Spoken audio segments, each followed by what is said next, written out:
What is halal? People say these people chant their magical slogans on the meat, so when we eat it, we want to be Muslims. That is the most foolish statement I've ever heard. All the creatures have been given life by the Almighty. What gives me the right to take the life of a cow away? I don't have the right. So the Almighty says, well, under certain conditions, you may be granted permission to take that life away in a specific way. So I am not allowed to destroy the creatures of the Almighty for no purpose. I cannot even destroy the ecosystem without purpose. If I want to cut trees down, I need to ask myself, why am I doing it? If there's no purpose for it, leave the tree. It has life of a different nature. You're a Muslim. You need to be at peace with everything else. But yes, if there is a need for firewood or there is a need to clear the path, I may say, in the name of the Almighty, the giver of the life, and I begin to cut that tree. So what about insects? Before you spray your mosquito repellent, that little sound that irritates you, before you spray your doom, you say in the name of the Almighty, Bismillah, you spray your doom. What happened? They were doomed. But that was for a purpose. You don't just go and destroy. If a reptile is harming you, you may, by the name of the Almighty. You need to take His name because He's the giver of that life. Who are you to take it away? So when it comes to the animals, there are certain animals that are permissible to eat.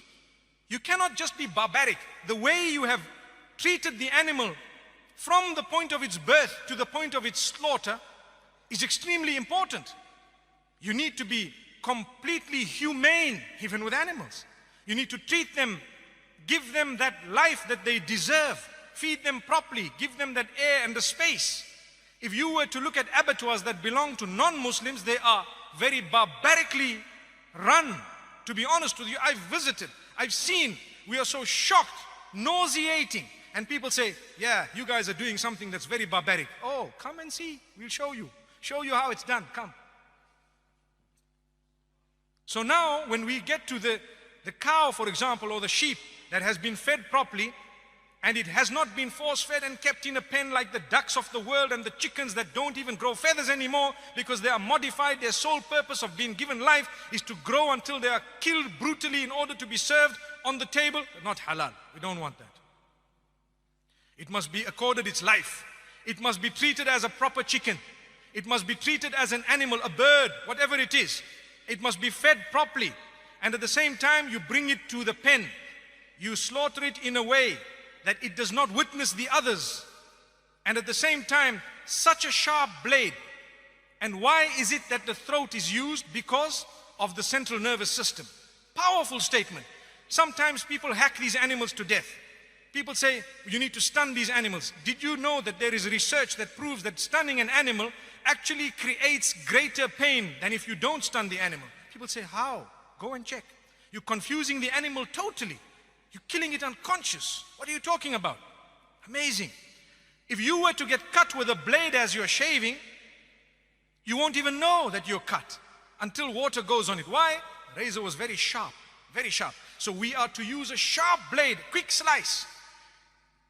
When I burn my fingers, what happens? A message goes from the sensory nerves to my brain, central nervous system. It says, you are hurt, lift your hand up. It happens within a split second. But if the central nervous system is ruptured from the jugulars, the pain, the message goes up, it gets stuck there because it cannot go up anymore. Blood system, bloodstream, out. So what happens? It numbs to a halt. That is halal. If you were to slice it, the message will not go from the bottom to the top, nor from the top to the bottom, because the jugulars are gone. Windpipe and food pipe. And you have to take the permission of the giver of that life when you are slaughtering it. If not, we don't want to eat that. You have stolen it from the property of God. Allahu Akbar. How can you just cut an animal? Who are you to take that life away? You need to say, in the name of the giver of the life here, I'm taking this by your permission. Such a humane way, beautiful. That is termed halal. You are taking the life away. And this is the original system of the Jews and the Christians. It is the original system that was taught by all the messengers. Islam adopts it quite strictly, and so does Judaism. And I'd like to think Judaism adopts it even more strictly. Go and study, you will find it. Same system. So why do people pick on halal? It in fact is the most humane way.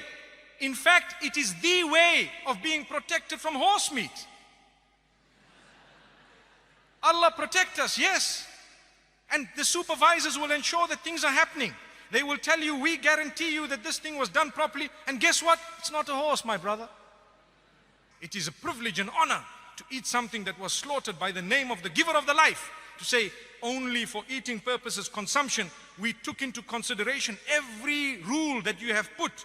And we have actually fulfilled everything. So we hope we will now get the blessing of the food that we put into our mouths. If not, I'd rather eat the vegetables. May Allah protect us, really.